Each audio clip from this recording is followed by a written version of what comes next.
خلينا نبدأ من الأول خالص، لحظة ما حس إنه تايه ومش فاهم حاجة. تمام.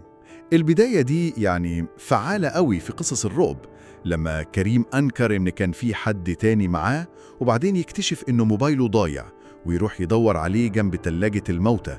ده كله بيخليه يشك في الواقع نفسه. وبيزرع التوتر على طول، أكيد بتبقى مهيأ للي جاي. واللي جاي ما بيتأخرش.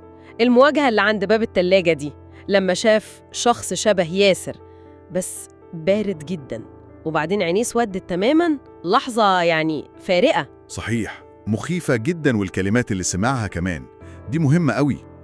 بحق بعلى سلطيل، بحق عائنة بنت إبليس.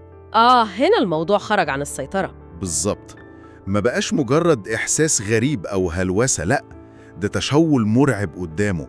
والأسماء دي بعلي سلطايل، وخصوصاً عيانة بنت إبليس اللي واضح إنها محور الشر هنا، بتدخلنا في عالم تاني خالص، عالم الطقوس المظلمة. وبعدين بنشوف مشهد الطقوس نفسه. الكائن الغريب المشعر ده قاعد في أوضة ضلمة وحواليه شموع، وبيقول طلاسم على جثة قدامه. النص ذكر: بصحف جلجميشي هل سطيعة هليعة هليعة، توكل يا أبا مرة بحق شمهورش. تمام.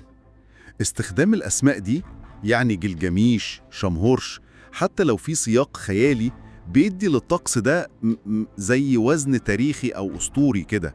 الموضوع مش مجرد كائن مخيف وخلاص، لأ، ده جزء من نظام سحري أو شيطاني منظم، وده بيزود الرعب. يعني اللي بيحصل مش عشوائي. لأ طبعاً، في هدف واضح. ولما حاول يهرب، ودي طبعاً ردة فعل طبيعية جداً، لقى أصوات غربان وجثث في كل حتة، والغربان بتاكل فيها، حتى الهروب بقى كابوس. صحيح، هنا المكان نفسه بيتحول لجزء من الرعب. الغربان والجثث دي مش مجرد ديكور، دي امتداد للشر اللي بيواجهه. بيحس إنه خلاص مفيش مفر، محاصر تماماً.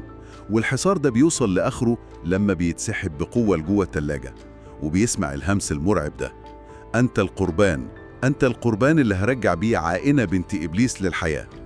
هنا الخطة كلها بانت.